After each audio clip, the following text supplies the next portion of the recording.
This is Black Scott. This is Love Jhade. And we are He Said, She Said, a podcast where we unpack current and controversial topics concerning men, women, and the roller coaster that is our relationships with one another. Look out for new episodes dropping every Sunday at 12 p.m. Pacific. Tune in wherever you listen to podcasts. All right, so today we will be talking about how you got here. Everybody's favorite topic. Sex. So I know you guys are going to listen to this one. Everyone's favorite topic, your mom's favorite topic, auntie's favorite topic, your grandma's favorite topic, best friend, sister. Let's talk about it. But we're not just talking about that, though. We're also talking about love. Love. No one's favorite topic. The hard one. Let's talk about it, y'all.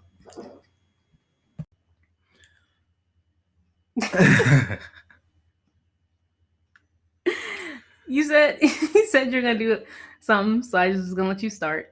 I thought you were gonna start. I mean, I don't want to start. This is why people have problems in relationships, and we're brother and sister. So I can imagine a couple. All right, let's talk about sex. Because as you can see, it's confusing, just like this. Just like this. Trying to figure this out right now.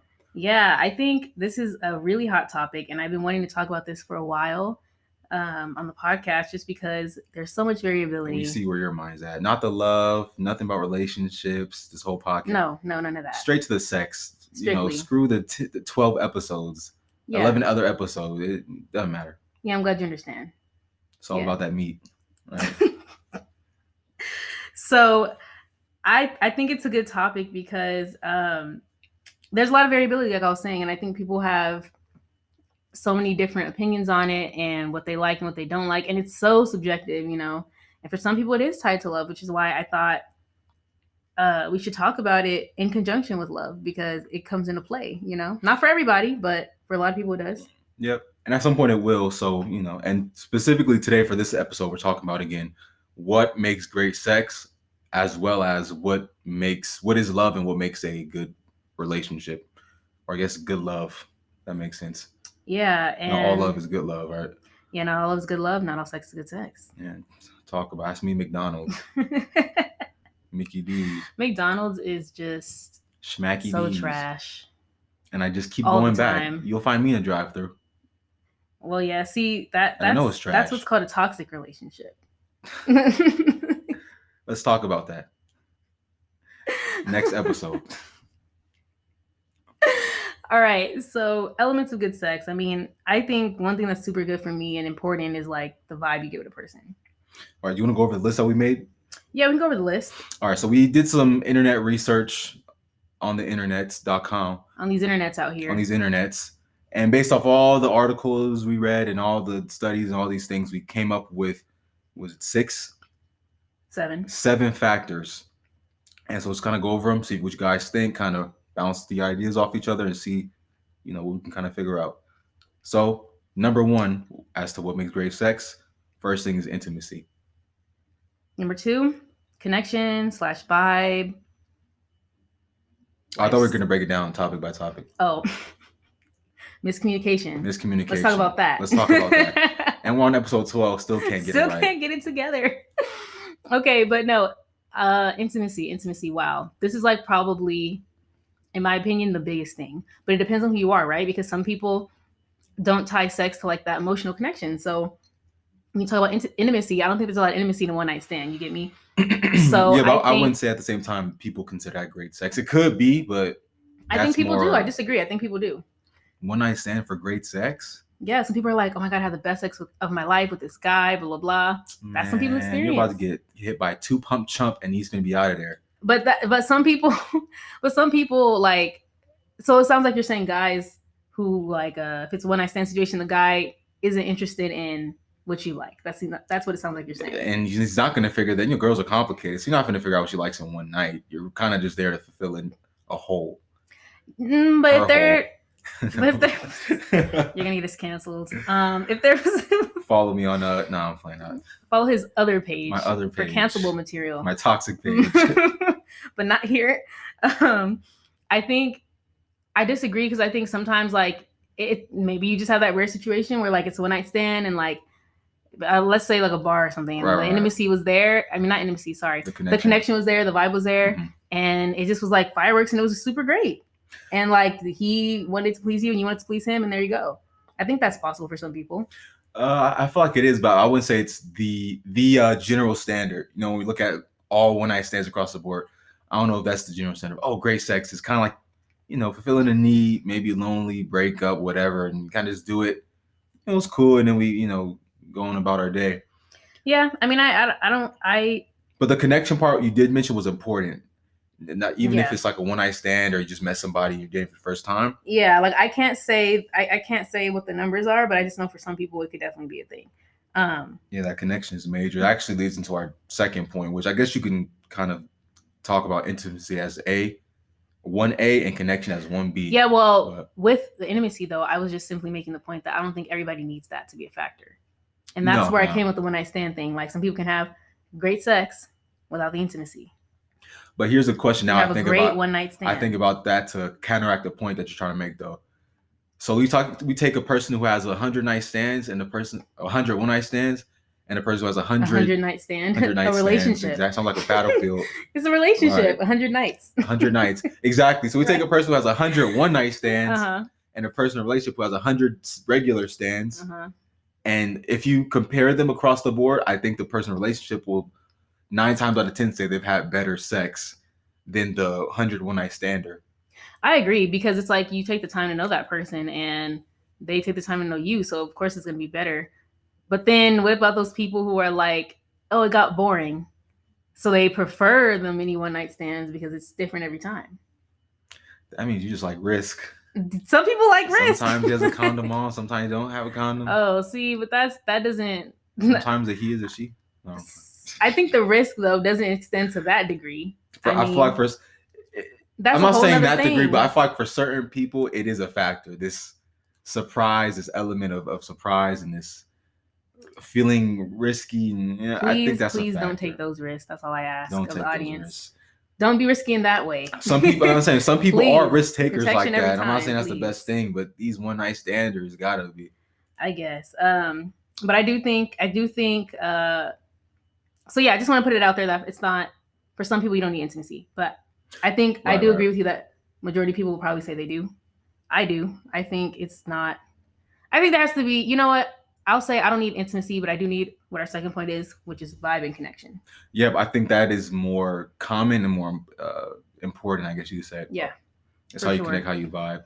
So what do you, so sorry, I know we keep getting stuck on this on point one, but I just want to ask, like, what do you describe intimacy as then? In comparison with connection vibe, which is our second point. Let me go to Dr. Google, because really, if I answer, I'm going to probably make it sound like the same thing. So, well, while you're doing that, I'll say I think my definition is when you build like a deeper connection with someone, it's not just like vibe connection on a surface. It's like over time getting to know them and them getting to know you, and you opening up and being, vulnerable, and them doing the same. I think that is where the intimacy comes in. Right. And I think I don't need intimacy for sex for me, but when intimacy is there, it's like 100 times better, you know? So Dr. Google says intimate, closely acquainted, familiar, close. Second definition is private and personal. And then when it's used as a noun, it's a very close personal friend. Not a very close friend. So to describe intimacy. I guess the friend zone is where you need to be. I don't know. I can't. But I agree with you. It is not only a connection, but a deeper form of connection. Yeah. And maybe even more specifically, connection on all levels. Oh, yeah. So we got like a mental intimacy. Good one. We have a physical intimacy, sexual intimacy, personality intimacy. You guys are real deep, real familiar and real deep with each other as far as all the aspects goes of your character and all that. Oh, yeah. And I think vulnerability and just over time, it takes time to build intimacy. I think intimacy doesn't exist without time. Yeah, I think connection is more similar with chemistry. Like off the bat, how well do you guys get on? You guys gel well? Do you guys, vibe well, talk, and it flows like water? Like, I think that's what connection is, maybe at surface level. And sometimes it stays there. Yeah. I think that's like a one night stand. Let's say you have a connection, but you don't have the intimacy. Does that make sense? Yeah, definitely. So you meet a guy, girl, whatever, you have a one night, or you might connect, but it may not go any deeper than that. Yeah, and I think maybe most people would say that you need at least some type of connection. Maybe I'm speaking for people. We needed to like definitely poll because I want to know what people think about this. But for me, I think there has to be at least some type of like connection or vibe. Yeah, there's got to be something there, you know. Yeah, I think so. That's how I met my stripper girlfriend. Uh-oh. Tell us that story. Let's talk about it next episode. Next episode. Next season. Bet. Remember he said that. Anyway. Yeah, so I think vibe. It wasn't a long-lasting thing, I'll tell you that. I can't. I think connection and vibe. I agree with you. It's just that surface level, like, do we immediately just kind of connect or not, you know? Yeah, I guess a part B to the part B, I put lifestyle. I feel like the lifestyle's got to match too, as far as connection to, like, okay, is this person let's say the girl's 9 to 5, but let's say the guy's entrepreneurial, so he's just kind of on a different time, where he's on his own time. It kind of can make it hard to connect and relate on certain aspects, or even as far as time. If they're on different schedules, it can make it a little difficult, or vice versa. Time maybe, but I disagree. I think you're not there for that.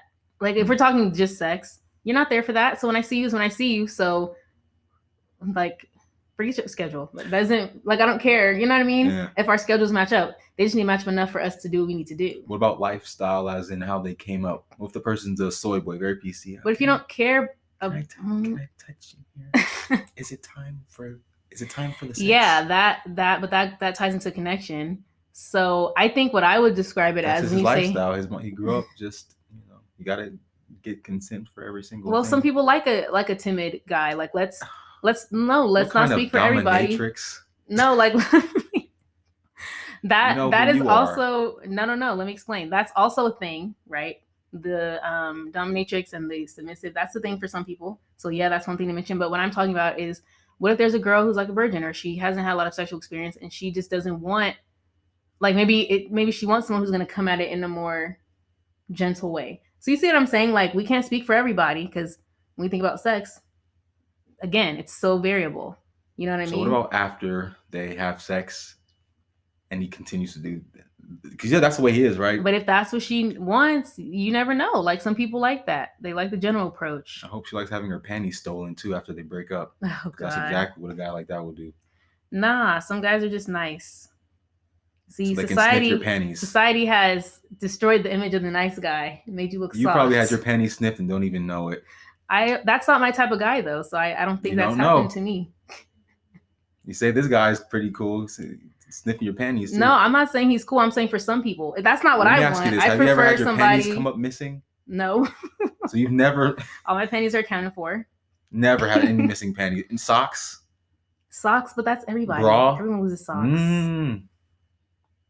Hey. No one's even, like, I haven't even had that many people, like, in my circle, in my personal space have sex with you. Just has to steal them.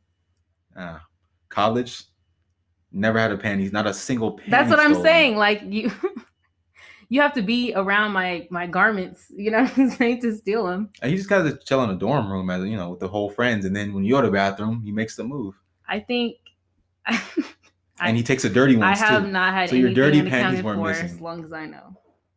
What about your dirty socks? That's disgusting. That's more like a fetish thing, where it's like, haven't you heard of that? That some girls actually sell their panties online. I know a couple. That's like what that reminds me of. So. Except why pay when you can get them for free? Well, that's why all my stuff's accounted for. While certainly they're dirty too, at their prime. The dirtier, the better, is what they've told me. That is those so girls disgusting. Who do that. So the 5-day, that's the one that makes the most. They don't want that the just makes me feel like you're going into your basement and like cloning me based on my DNA or something. No, they just wrap them around their head, like how you wrap the rubber bands to make a big rubber band there's ball. Some bad scientists out there on these internets buying panties to clone girls. I mean, you might as well get. It's like, why do you need a blow doll when you can just clone her? After LaQuisha and Watermelon Nisha get into it, just pick that's weave hair. Yeah, well, I don't know. It's a weird fetish thing, so they want that specific DNA. I guess it's my theory, anyway. Now the guy that's coming to my head. Remember, what's his name? The dude from Back to the Future, Doc. What's his name? I don't know. Yeah, Marty McFly and Doc. I don't know what the doctor's name. Hair. I don't know the name. Now I'm thinking about that guy, panty sniffer in the basement, who recreates girls' DNA. Why you gotta do Doc like that? Doll, from like Back Chucky. to the Future. So I'm like, you're making this. I just what I think about. He's crazy enough to do that. So imagine if a sex doll was scientist. Yes. You mix Chucky and then sex doll, and that's what what you're putting into my head. But you need the doll if you have the DNA to make the person a clone. No, like Chucky, you gotta make it real, like turn it into life. But you don't need to do all that. If you just have the DNA, you can just make a clone. You're right. But what if I guess. So now you're a real weirdo. You're going level 100. I was just starting at the base. You take the hair and the doll and you like combine it together. This is why I'm not selling my panties online. That's it. That's why intimacy matters. You gotta know. You gotta have a connection. Bring you back around to intimacy. You gotta have a connection. You gotta know the person so you don't get your panties sold. We were talking about something. Oh, the guy being timid. So I was just saying, like, some people do like that. That's not what I prefer, but some girls do. You know? Yeah, definitely. Was it? If you like it, I love it. Yeah. We all got a different flavor. Simply. The next thing, actually, now we're getting less on principle, more towards like technique and actual sexual things. Next thing, number 3, is letting go of control. And by that, kind of the way I interpret it was not just risky, like, oh, do whatever, but more of a sense of we're not going to have it so meticulous. Mm-hmm. Like, okay, I'm going to 1 pump, 2 pump. And it's not like that. It's just, we're just going to do, what's fun, do what's natural. And just going to have fun with it. No rules or procedures or, just have it fun. It's natural, safe. And I think that's kind of what that means. Yeah, it's kind of being you. I think definitely that's important. I would describe it as like getting out of your head. Yeah, definitely. Just enjoying the experience. I mean, we can go so far down and deep with this, but I want to just say like religion and all these other things like play a role in like the way society teaches you that sex is bad. Your armpits stink. Like all these what? You said just getting out of your head. That's one thing. Oh yeah. Get subconscious. Even though you took a bath, it was like, did I get it all? Yeah, but I guess I was talking about like deep-seated stuff, like okay, your religion or society, the way they make it seem like sex is bad, especially like in American society, and it's like then you get to it, and I feel like that's why people kind of have issues with it at times, where they are in their head because of that. But I mean, that's a whole other thing. But I just agree with like the concept of getting out of your head and just enjoying it. Let it be what it's gonna be. Just let go of the control of it's got all the rules or whatever coming in. Just have fun with it. Be safe. Yeah. And then, of course, don't worry about your armpits as well. I mean, sometimes you get self-conscious. Like, my feet are ashy from this. That's why, like, PSA to men, you cannot be trying to do a last-minute stop through. I was talking about women. What I'm saying is, this is something that we're self-conscious about, right? So don't be trying to do a last-minute stop through. I need time to freshen up. I need time to make sure I shave my legs, all that. You can come through at a booty call hour, but just hit me up at 9. I need notice. For 11. Okay. Don't say I'm around the corner. Yeah, around the corner does not work. Away. Men, this is a PSA. Do not say I'm around the corner. My response will be I'm asleep. Or don't respond. I'm asleep. You're not asleep. How are you about to text somebody you're asleep? Or the next you're day. You're a fraud. Or the next day. The disrespect. Dang, I was asleep. The next morning. Text somebody. Hey, you up? No, I'm asleep. Right, but people know what that means. You say you're asleep. That means I'm about to go to sleep. So no, you can't come through. The real thing is though, my legs aren't shaved because you try to come through last minute. So you can wait till tomorrow. All right, we're not trying to have any intimacy with Chewbacca. We don't get that intimate. Yeah, so don't come through last minute. Simply, then everyone's happy. Exactly. Now for the 4th thing we have is sensual experience. So more than just the technique of it or more than just the look of it, but more of the feel of it. How does it feel? Are you guys comfortable? Are you guys touching each other in the right spots? Does this feel good? Does that feel good? More of that sensual, more feelings based, more than technique and the logical and all that. Got it. Yeah. Like how's the overall experience? Right. Like things concerning, foreplay, not just, all right, it's time for me to just put it in. What was it, Marley? Here comes my finger. A story for another day.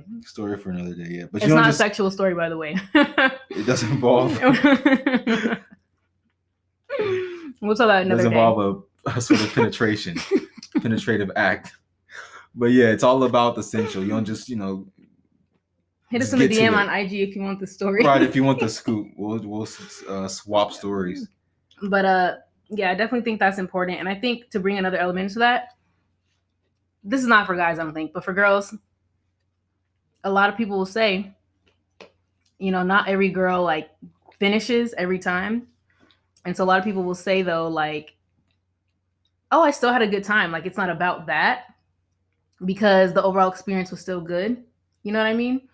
So I want to bring up that point in that. I think that the sensual experience is important because it's not just all about like technique, like and checking off boxes. Sometimes it's just like, what was the person's perception of it? One thing I know too is the quality of the finish. So let's say the girl does finish. I've heard to where, I finished, but it wasn't that great. Versus if it's more sensual, more build up, more of that foreplay, more of the fullness of the sex, rather than just like P and V. Yeah. The finish is better than, okay, I'm done. It was cool, I finished, but it wasn't like the magnificent, finish. Exactly. So quality of finish is a big thing too. Yeah.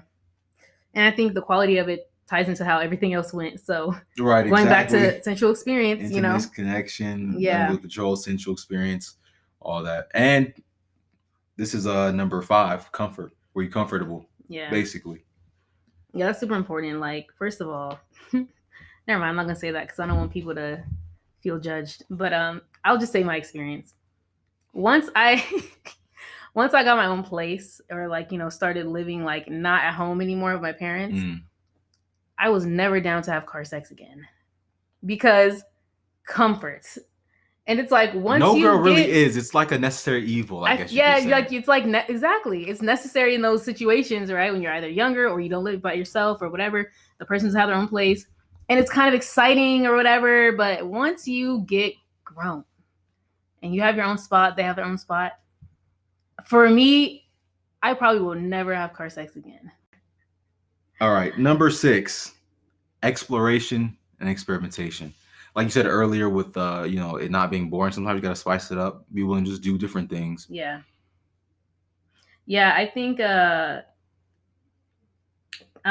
I got lost. I was on a different point. Exploration, experimentation. Thinking about man meat, huh? Definitely not. I seen the saliva come out the side of your mouth. See, you need to stop saying that because then people are gonna think things about me. That's definitely not happening. Just to let y'all know.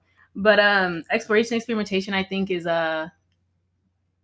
important because it's like you don't know what the person likes, and they're not gonna like everything you like. You know what I mean? So you have to be open. I think it's absolutely necessary. Yeah, sometimes you don't know what you don't know. So maybe there's an element that you guys weren't doing before. You added that element to, you guys' sexual lifestyle, and then it made it better. Or it's I'll give 2 points. One, like I said, you want to be open because you don't know what they like. Right. 2, over time, like if you've been in a relationship for a long time, or even if you've been just having sex with the same person for a long time, forever, it's gonna be boring. Like you need to be open to trying other things. You know what I mean? I think to each his own, but I think it's so important to be open because it just keeps things interesting. And no one's saying you gotta go to like a crazy end of either spectrum, but jump off the trampoline. Just be open to something different. Just something different. That's it, Okay, our last point, technique. Pretty self-explanatory. Right, and that's probably more of a guy's thing than a girl's thing, is technique. And by the way, we did this in order of importance, or what we thought in order of importance was. So because it's been simple sex that happens and it can be great. It's not about, okay, I'm 2 pump, switch up, then I'm gonna do a backflip off the bed into it.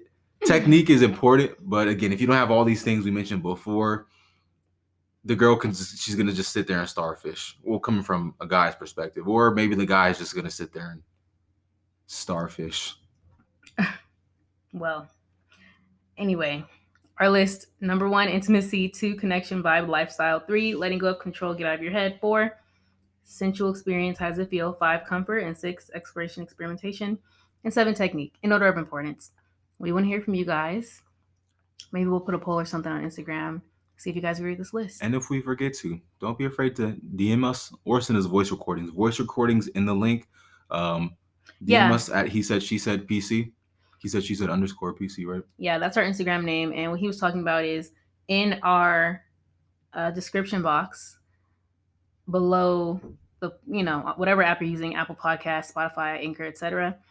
In our description box, there's a link to send us voice messages. So you guys can always do that too. Yep. Or DM us. Let's talk about it. Let's talk. All right. So love. You love it or hate it? I love it. I love it too. Oh, I think you would say that. It's difficult. Yeah, I'm a super duper romantic. Super simp. Yes, absolutely. Would you say hopeless romantic type? Yes, very much so. And like I think logically about love and relationships and stuff like that, but at the end of the day, I still am a super simple romantic. So it's like once I feel like I can be comfortable with that person, then I turn into that, if that makes sense. Yeah, I figure. You think most people are that way? I'd say definitely. Like what, 90, 80%? I think most people strive.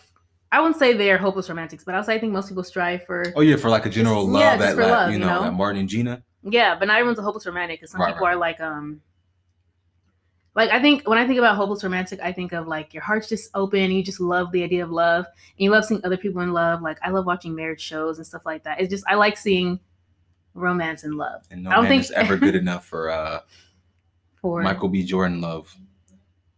No, you mean no girl's ever good enough for him type of thing? No, like you know how like hopeless romantic. Oh, no man's ever gonna like measure up to him. Yeah, so you see a charming guy in a movie or the the Mr. Goodbar, the Mr. Perfect guy in this hopeless romantic or romantic comedy movie or whatever romance movie. Mm-hmm. Then you say, oh man, I wish all guys were like Michael B. Jordan on screen, his character. Yeah, and I honestly think that that's a huge setup of women. Like you think that, oh, like the perfect guy should be perfect. And if he's not, oh, it might be the wrong guy. Or he should be like this scripted actor, which we create a script to be the perfect man. Well, no man in reality is perfect. And yeah, no woman's perfect. So it's like, you have to get past that and realize you can still have happiness and love and romance and all of that. You could still have your fairy tale, but it's not going to be perfect. And once you realize that, then I guess the question to ask now is, what is love?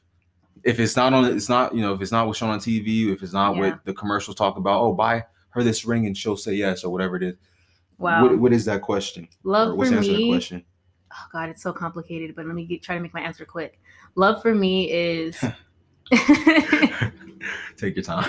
Love for me is, I don't think you'll ever fully know a person, but you know a majority of who they are. You know them for the most part, and you still choose to how do I explain it? You still choose them anyway, like with the flaws, you know what I mean, and all that. I think I agree with you. You still choose to like give them your best and give them your good. And you think that they're worthy of you giving those things. The reason why I phrase it so weirdly is this. I think you can love somebody and they're not the right one for you. I think you can love somebody and still choose not to be with them. So that's why I say like, you and I think when we get out of a relationship and stuff like that, right, like it takes you a while to get over the person because you still love them even if they like weren't shit or whatever, you know. And I think that's because despite everything you know about them, you still want to give them your best. Like you still have positive feelings for them. You still think that they're deserving of like you giving them your positive energy. I know it sounds super like metaphysical, but does that make sense? Yeah, and I agree with you. Let me see if I can try to sum it up too in how I see what you're saying. I think too what love is that deep emotional connection, and as well as the full acceptance of someone's life. Like I'm fully accepting this man or this woman's life, her family, friends, if she has kids or whatever, her habits, her success, her failure, her goods, her bads, everything on any given day, her full life. Yes. So I think it's really those two components that really encompass love. Absolutely. And it's just something that's really deep. I think that's how you know you love someone. Mm-hmm. When we talk about what is love, right? And everyone says it's so typical, but to me it's true. Like love is an action, and it's like again you choosing to, like you said, accept all of that. You choosing to like look past all of that. You know what I mean? And I think that is a beautiful thing. That's why I believe in love. You know. Definitely, I think it's possible, and I think when we're also talking about love, it's multiple components to it. I guess the theory or philosophy or concept that I agree with the most, I actually found from, I think it's Greek roots. Mm-hmm. And its love is made up into 4 parts. You have storge, which is the empathy bond. Mm-hmm. You got philia, which is the friend bond. Eros is romantic love. And then you have agape, which is unconditional love or quote unquote like God love. Yeah, and you know what's crazy? Like, I have a friend that speaks Arabic, and her and I were having a conversation, and she was just telling me, like, in Arabic, there's so many different words for the different types of love, Right. like you just said in the Greek. And it's crazy that in English, you just have one. Right. Just, I love you. How? Yeah, and in it's what just way? And honestly, that's what gets people caught up in dating. Because, like, what if you could just tell somebody, like, you know, you said storage is like, oh no, phila, right? It's like the friend love. Yeah, phila is like the friend. What if you bond. could just tell someone like that? You know what I mean? Right. But instead, you got to be like, oh, I love you like a brother. Like, if you just tell them phila, they know they're in the friend zone. You know what I'm saying? No confusion. Friend zone. So much confusion friend because bond. That's of this. It. Yeah, because of the way English only has one word for it. So that's confusing. Right, exactly. I feel like too, I don't know if we have these words in that way, but like I said, friend zone, we know, and not even friend zone because that's different, but like the love you have for your male friends. Yeah. That is phila. That is the friend bond. Like, I love these guys. It's not eros, it's not romantic, but it's probably phila and storage. Like I have like the storage. When I think of storage bond, I think about the capacity to care. Yeah. Because you know, some people you just, like for me, I have a very limited energy, so for some people, I'm sorry, just cannot care about. Yeah. Limited storage for friendships and relationships. Well, the word is storage, but I guess like you can think of it as storage. Yeah, like capacity, right? Like how much love. Some people have a lot of love. They can love everybody, super friendly, super have a lot of energy, or they have multiple boyfriends and girlfriends. The way I was looking at it when I looked it up, it was also saying like it's more instinctual, like. Which one? So like you're talking about like it's like storage. Storage. So you're talking about like, oh, it's your capacity, but I agree with that, and I think it's also in the sense of like instinctual, like it's already in you, like kind of like, and that can be like family love, like the way parents love kids, like it's just in you to love. Oh, like what's already stored inside, what you're programmed to. What you're programmed to do, exactly. So that's kind of how I think about it, but I have this radical belief that I've come up with over time. I think. Wait, can we just step out of the cancel culture zone real quick? Just take 2 steps to the left. Okay. Did you take them?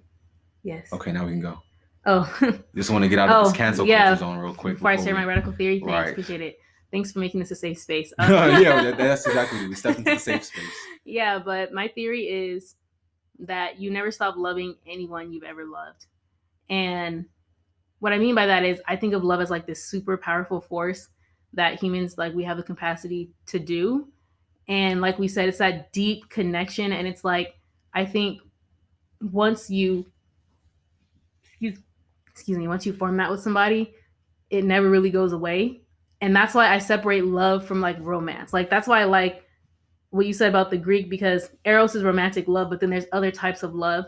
And so that's why I think this. You don't have to be in love with them. You don't have to have romantic feelings for them. But I just think you never stop loving them in the sense of what, you know how people say, like when they break up with somebody, like, oh, I still wish them the best. Like, you know what I mean? Love them, but it's like a romantic love. Yeah, or even if like they did you wrong, or like you had one of those situations, it's like once of enough time passes, you're kind of like you don't hate them. You're just like, I wish them well. You know what I mean?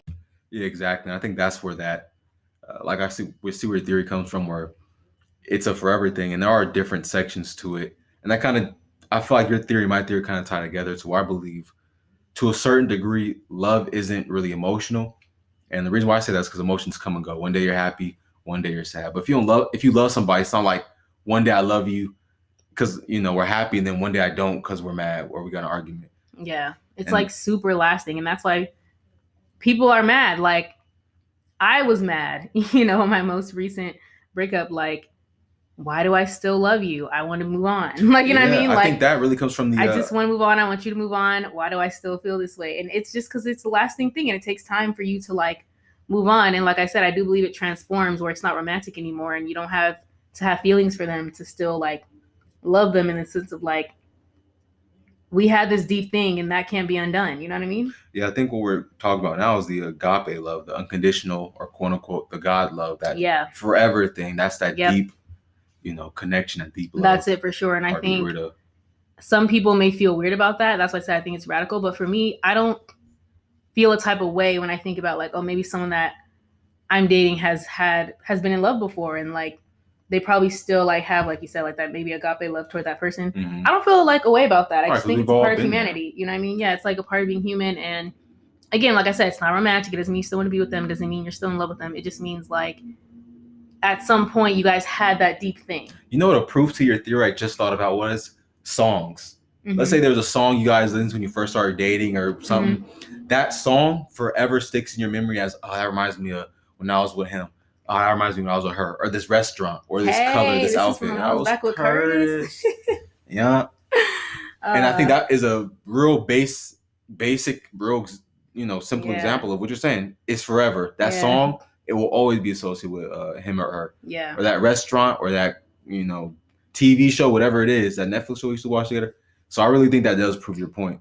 Yeah. And I even think of like, this is more on the side of storage, right? But like when you have people in your family or loved ones that pass away, it's like you literally never stop loving them. Like you might like start like moving on with your life in a sense of like, okay, like kind of getting used to, them not being present, but like you never stop loving them. Nope. Never forget, never goes away. Yeah, it never goes away. So that's kind of how I feel. And I think, like I said, I think love is this super powerful force, and that's why it's fun to play with, because once you get involved.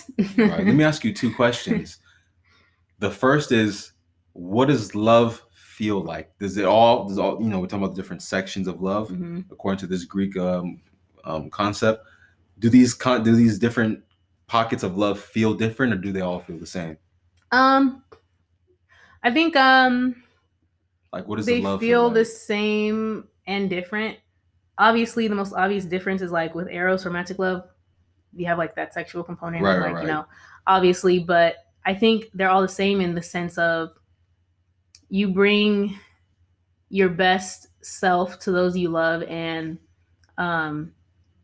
they bring that to you. So, example, like in the Bible, I know not everybody's Christian, but I think the Bible does like explain it kind of interestingly,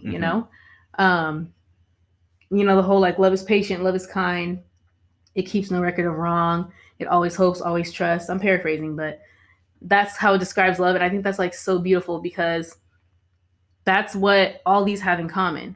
It's kind of like the best parts. You're bringing the best parts, right? Like you're patient, you're kind, like when you love somebody, like you don't keep a record of their wrongs.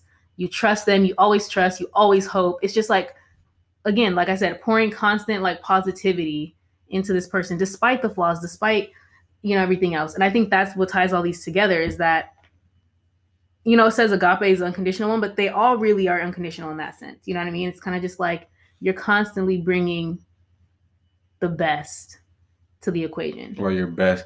And I think it's something that I can agree with too, where it's like, it makes sense because the concept of love, like you said, even though these are different sections of love, the concept that is still is love at the end of the day, it's still this solid thing. Yeah. Even though it's different in each way. Yeah. And even let's say like romantic love. Yeah. That still exists. Even when you do break up with a person, it's not going to be a big, thing, but it'll be still a little shred, a little sliver in there where absolutely I still have this romantic attraction there. Now I'm not going to act off of it or anything, or it's not even big enough to be that, but it still remains. It's still there in a way. For most people. Some people, you may hate them and really be, disgusted by the person, but generally, if it wasn't anything crazy or bad, you still may have that romantic love, and all the other loves included the friend love and all those in a little shred, in a little way.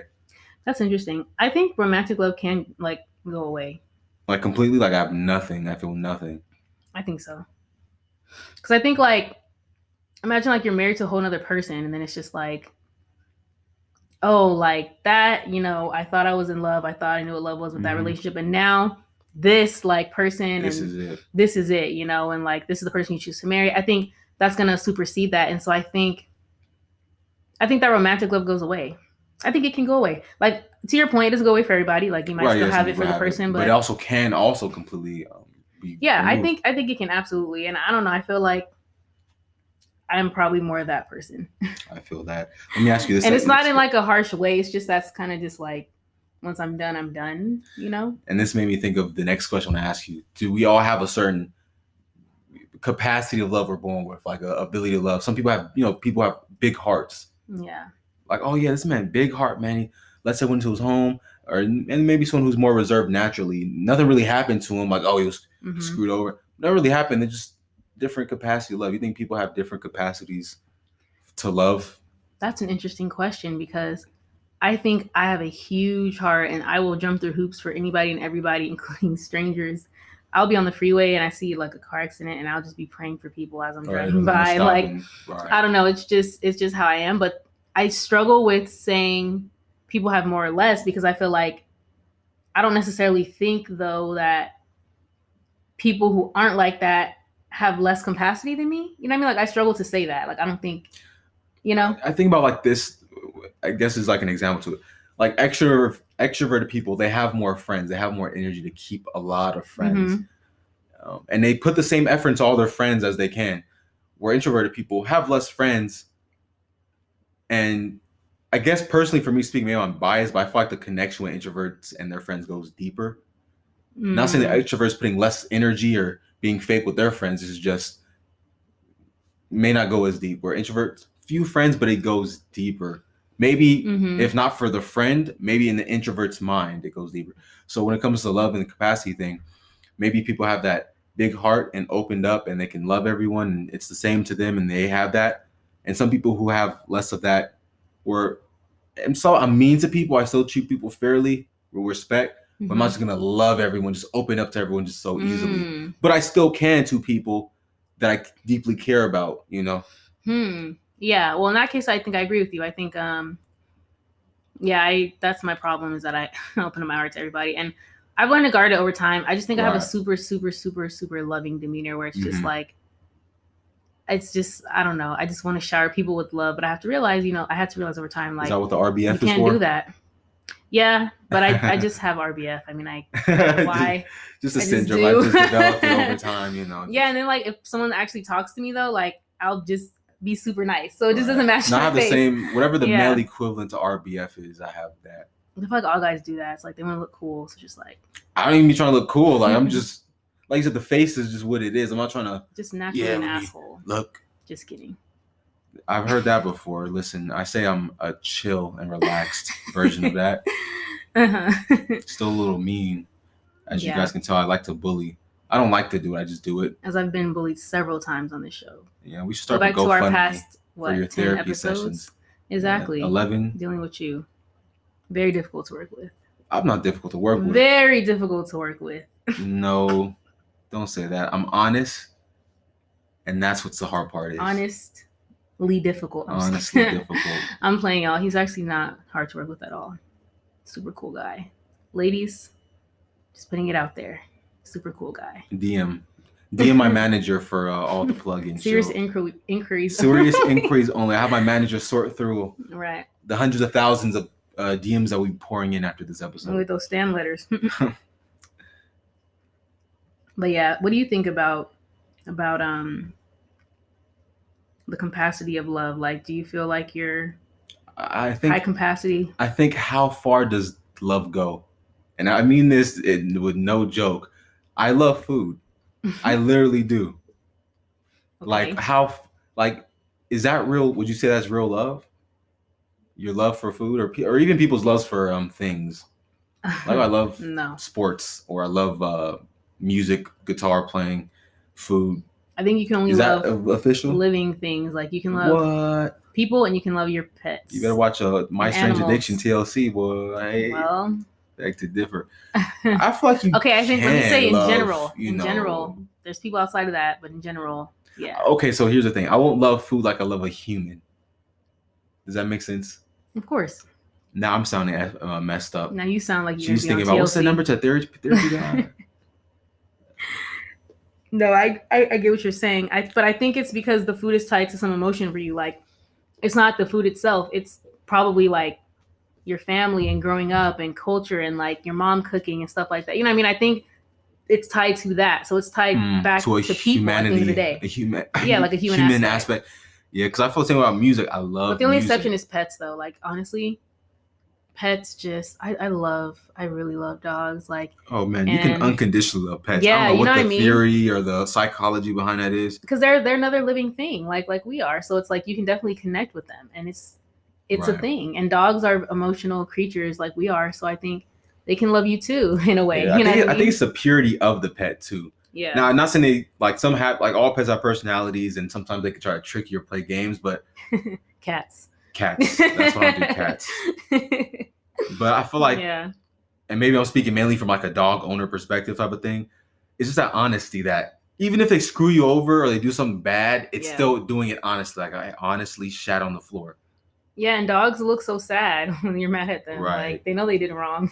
Exact. Cats be manipulating. Don't give a damn. They just leave actually.